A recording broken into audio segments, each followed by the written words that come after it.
The HOA figured they could just take over my land and I'd do nothing to stop them. They must have assumed I was naive, powerless, or the type who could be easily bullied. They started building on my property expecting me to complain a little, back down quietly, and fade away. But karma doesn't wait for approval. I'm a farmer, and my ranch lies directly next to an HOA that had been eager to grow for years. One pristine parcel of land sat untouched between us, fertile, clean, and fully owned by me. I hadn't made up my mind about its future use yet. Developers kept approaching, investors reached out, and even former HOA presidents had tried sweet-talking me into selling. I turned them all down, every single time. Welcome to Prodigy Tales. Hit that like button and subscribe for the best HOA drama out there. When Karen took charge, she didn't bother with any talks or deals. No letters, no proposals, no basic respect. One morning, the sound of heavy machinery replaced the usual birdsong. Trucks rolled onto the scene. Survey stakes pierced my ground. Workers acted as if the place belonged to them. I walked over calmly and asked who had authorized this. They claimed the HOA considered the land community property. Right then, I realized this wasn't a simple mix-up. It was outright theft wrapped in bold confidence. Karen showed up later, wearing sunglasses, her smile forced and tight, her voice cutting. She talked as though property lines were suggestions, and history could be changed just by speaking louder. I didn't yell or make threats. Instead, I watched carefully. I recorded faces, permit numbers, license plates, dates, and every conversation. While concrete mixers arrived and steel beams rose higher, I continued my farming work, kept up with my travels, and stayed silent. The HOA newsletter celebrated the so-called progress. Neighbors gossiped that I was being selfish, pig-headed, and stuck in the past. Karen paraded around the construction site like it was her triumph, flashing paperwork that never once included my name. She was pushing for a reaction, panic, or a careless mistake. I gave her nothing but quiet. Every nail hammered without permission counted. Every invoice approved without rightful ownership counted. Every meeting held without involving me counted. Their overconfidence led to sloppiness, and sloppy people always leave evidence behind. I tracked it all. My silence wasn't a sign of weakness. It was patience getting sharper. They confused my absence with giving up and my calm with losing. In the meantime, my files grew thicker, my evidence cleaner, and my determination stronger. The land itself knew its true owner, even if they chose to ignore it. Before we get deeper into this, drop a comment and tell us which country or city you're watching from. We'd love to see how far this story reaches.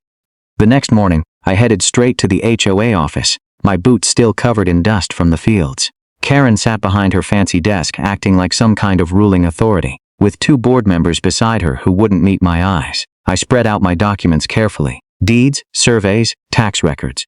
Every sheet confirmed the land was mine. She hardly looked at them. Leaning back, she smirked and declared that construction would continue.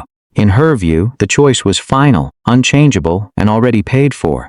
She warned that if I went to court, they'd drown me in legal paperwork and costs. She claimed I couldn't afford a proper lawyer and pointed out that I was rarely around anyway, always off traveling. To her, being away meant I had abandoned the property. She suggested I just accept the development and even offered a handshake as if she were doing me a kindness. I refused. That's when her attitude changed. Threats came next. Fines, blocked access roads.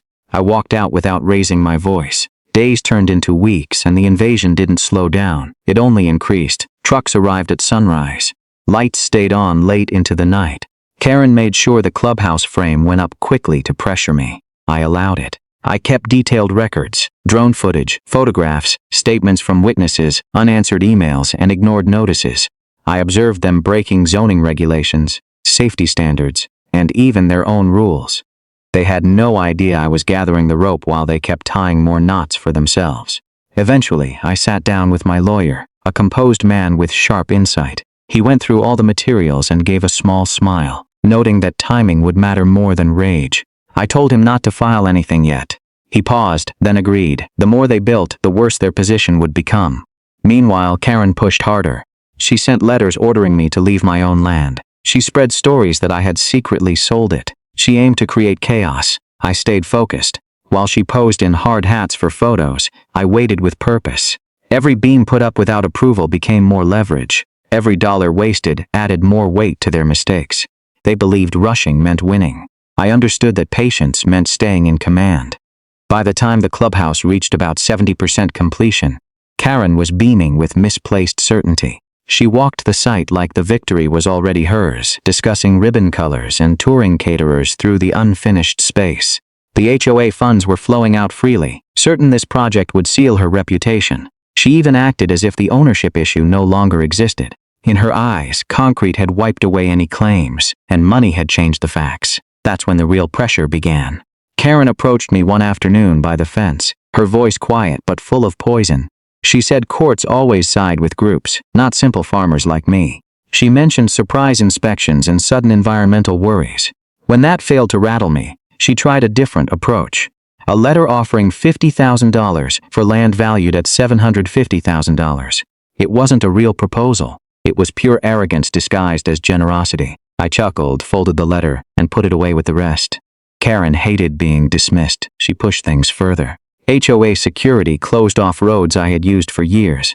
Board members went door to door among neighbors, spreading tales about how I was holding back community growth. Social media posts labeled me as selfish, erratic, and a roadblock to progress. Karen hoped public pressure would achieve what her direct threats could not.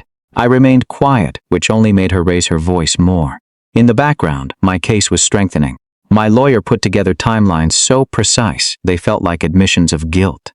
Unauthorized permits, fake boundary agreements, internal messages where they admitted knowing the land wasn't theirs, but assumed I'd give in eventually.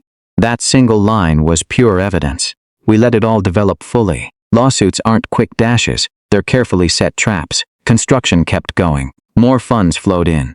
Karen led tours of the site, boasting about her strength and vision. Every boast only buried her deeper. When the right time arrived, we filed the papers. No prior notice, no talks. Just a complete claim with injunctions and demands for damages, served quietly while Karen smiled for a newsletter picture right in front of my land. She went into panic mode immediately. Emergency board sessions, lawyers brought in urgently. She believed money could outpace the proof. She was mistaken. The trap didn't close with noise. It shut smoothly, according to the law, and without any pity. The courtroom felt ordinary at the start. No dramatic outbursts, no shocked reactions, just wooden seat, bright overhead lights, and Karen sitting rigidly in a suit that looked like it didn't belong to her. She wouldn't look at me. Her attorney began confidently, emphasizing community advantages, joint use, and supposed abandonment. My lawyer held back. Patience once more. Then we took apart their case step by step. The deeds came out first, clear and undisputed. Tax records followed, showing payments over many years. Surveys matched county documents exactly. Next, the emails flashed up on the display. HOA board members confessing they knew the property wasn't theirs. Karen's own note stating, "He travels too much to notice." The judge leaned in. The atmosphere in the room changed. Their assurance vanished quickly. Karen tried interrupting. She was cautioned. She tried again and was shut down. Her legal team dropped the act and began making concessions. Unauthorized building, deliberate trespassing, false claims. The clubhouse, once her proud achievement, turned into a massive burden that weighed down the whole HOA. When the decision was announced, it was steady and crushing. The HOA lost on every count. Ownership of the entire structure passed to me. No payouts, no extensions. Karen's face turned white. The same neighbors who had gossiped before now looked away from her. Penalties came next. Legal bills followed. Her leadership role ended within days. I didn't throw any loud parties. I didn't have to. I took over the building gradually and thoughtfully. The big hall became storage for animal feed and tools. The parking area changed into space for loading farm trucks with produce.